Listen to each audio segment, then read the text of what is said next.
एक बार प्रेम से बोलेंगे जय श्री राधे जय श्री कृष्णा। देखिए मित्रों, हम श्रीमद् भागवत महापुराण का पाठ कर रहे हैं, जिसमें हम प्रथम स्कंद के 11वें अध्याय पे आज आ चुके हैं और इस 11वें अध्याय को आज हम पढ़ेंगे। तो देखिए, पाठ करेंगे 11वें अध्याय का, द्वारका में श्री कृष्ण का राजोचित स्वागत। इससे पहले के जो भी वीडियो हैं उनके लिंक आपको मिलेंगे डिस्क्रिप्शन बॉक्स में। पूरी प्लेलिस्ट बना रखी है, वहाँ पे जाके आप आनंद ले सकते हो इससे पूर्व के अध्यायों का। तो शुरुआत करते हैं इस अध्याय की। देखिए, सूत जी कहते हैं, श्री कृष्ण ने अपने समृद्ध आनर्त देश में पहुंचकर वहां के लोगों की विरह वेदना बहुत कुछ शांत करते हुए अपना श्रेष्ठ पांचजन्य नामक शंख बजाया। भगवान के ओंठों की लाली से लाल हुआ वह श्वेत वर्ण का शंख बजते समय उनके कर कमलों में ऐसा शोभायमान हुआ जैसे लाल रंग के कमलों पर बैठकर कोई राजहंस उच्च स्वर से मधुर गान कर रहा हो। भगवान के शंख की वह ध्वनि संसार के भय को भयभीत करने वाली है। उसे सुनकर सारी प्रजा अपने स्वामी श्री कृष्ण के दर्शन की लालसा से नगर के बाहर निकल आई।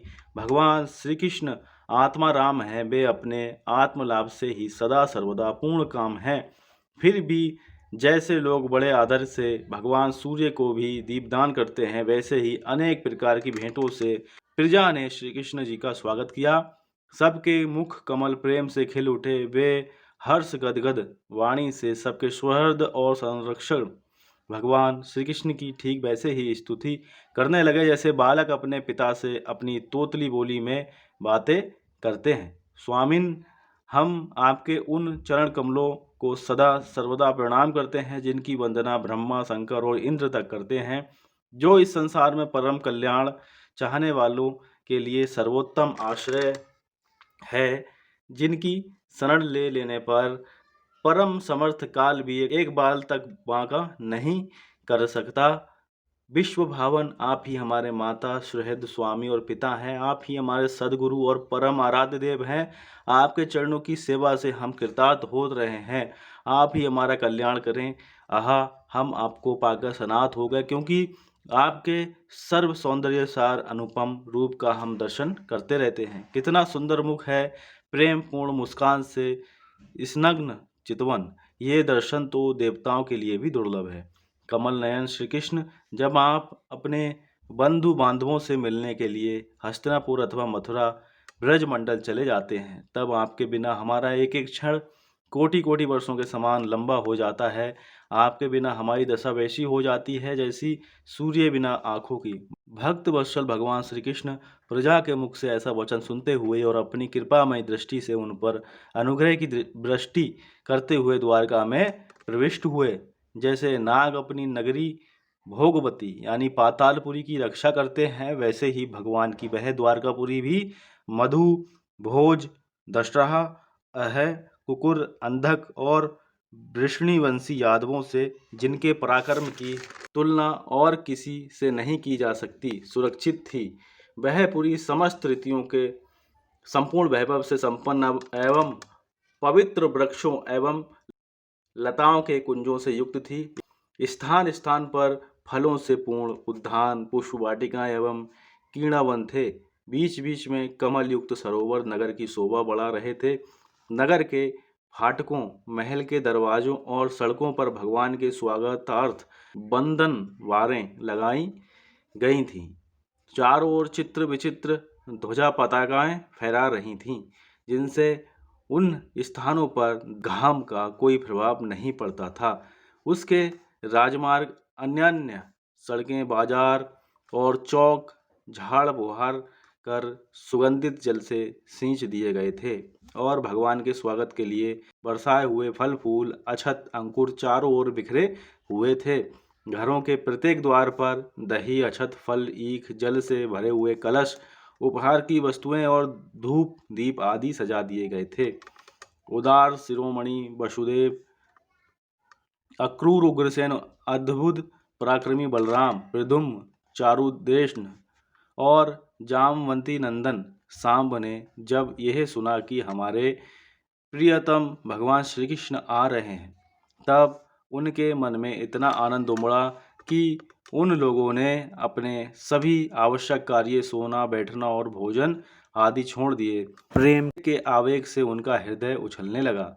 वे मंगल शकुन के लिए एक गजराज को आगे करके स्वस्त्रयन पाठ करते हुए और मांगलिक सामग्रियों से सुसज्जित ब्राह्मणों को साथ लेकर चले। शंख और तुरही आदि बाजे बजने लगे और वेद ध्वनि होने लगी। वे सब हर्षित होकर रथों पर सवार हुए और बड़ी आधार बुद्धि से भगवान की अगवानी करने चले। साथ ही भगवान श्री कृष्ण के दर्शन के लिए उत्सुक सैकड़ों श्रेष्ठ वारांगनाएं, जिनके मुख कपोलों पर चमचमाते हुए कुंडलों की कांति पड़ने से बड़े सुंदर दिखते थे, पालकियों पर चढ़कर भगवान की अगवानी के लिए चलीं। बहुत से नट, नाचने वाले, गाने वाले, बिरध, बखानने वाले, सूत, मागध और बंदी जन भगवान श्री कृष्ण के अद्भुत चरित्रों का गायन करते हुए चले।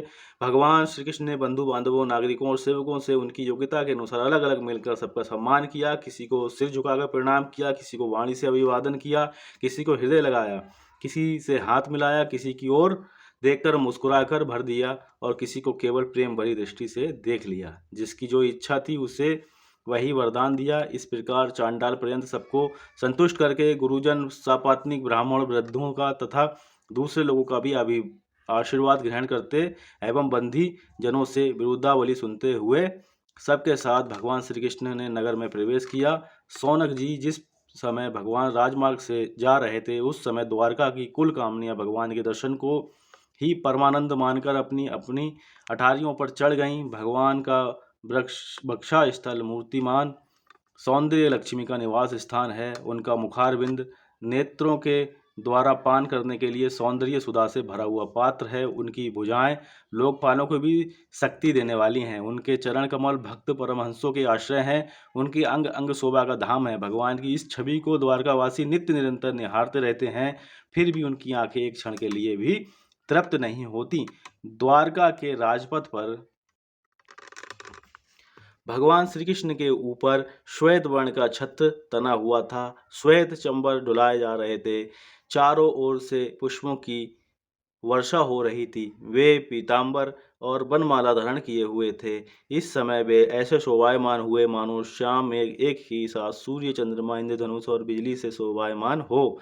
भगवान सबसे पहले अपने माता पिता के महल में गए। वहां उन्होंने बड़े आनंद से देव की आदि सातों माताओं को चरणों पर सिर रखकर प्रणाम किया और माताओं ने उन्हें अपने हृदय से लगाकर गोद में बैठा लिया। स्नेह के कारण उनके स्तनों से दूध की धारा बहने लगी। उनका हृदय हर्ष से विहल हो गया और वे आनंद के आंसुओं से उनका अभिषेक करने लगीं। माताओं से आज्ञा लेकर वे अपने समस्त भोग सामग्रियों से संपन्न सर्वश्रेष्ठ भवन में गए। उसमें 16,000 पत्तियों के अलग अलग महल थे। अपने प्राणनाथ भगवान श्री कृष्ण को बहुत दिन बाहर रहने के बाद घर आया देखकर रानियों के हृदय में बड़ा आनंद हुआ। उन्हें अपने निकट देखकर वे एकाएक ध्यान छोड़कर उठ खड़ी हुई। उन्होंने केवल आसन को ही नहीं बल्कि उन नियमों को भी त्याग दिया जिन्हें उन्होंने पति के प्रवासी होने पर ग्रहण किया था। उस समय उनके मुख और नेत्रों में लज्जा छा गई। भगवान के प्रति उनका भाव बड़ा ही गंभीर था। उन्होंने पहले मन ही मन, फिर नेत्रों के द्वारा और तत्पश्चात पुत्रों के बहाने शरीर से उनका आलिंगन किया।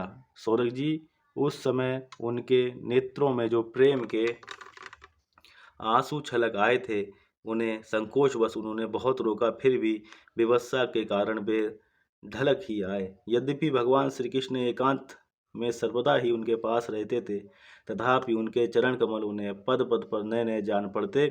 भला स्वभाव से ही चंचल लक्ष्मी, जिन्हें एक क्षण के लिए भी कभी नहीं छोड़ती, उनकी सन्निधि से किसी स्त्री को तृप्ति हो सकती है।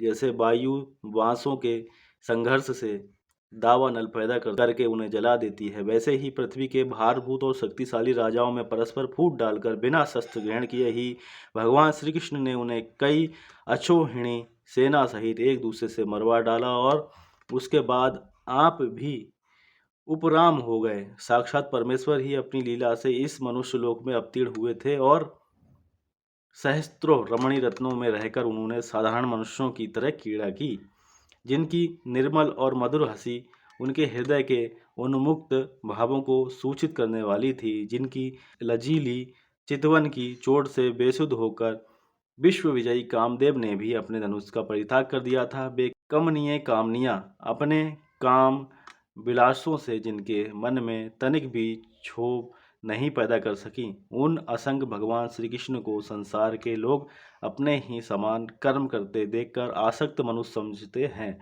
ये उनकी मूर्खता है।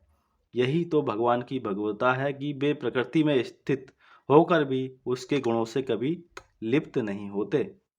जैसे भगवान की शरणागत बुद्धि अपने में रहने वाले प्राकृत गुणों से लिप्त नहीं होती, वे मूढ़ स्त्रियां भी श्री कृष्ण को अपना एकांत से भी स्त्री परायण भक्त ही समझ बैठी थीं, क्योंकि वे अपने स्वामी के ऐश्वर्य को नहीं जानती थीं। ठीक वैसे ही जैसे अहंकार की वृत्तियां ईश्वर को अपने धर्म से युक्त मानती हैं। इस प्रकार से 11वां अध्याय संपन्न हुआ। 12वां अध्याय करेंगे, जिसमें परीक्षित का जन्म होगा।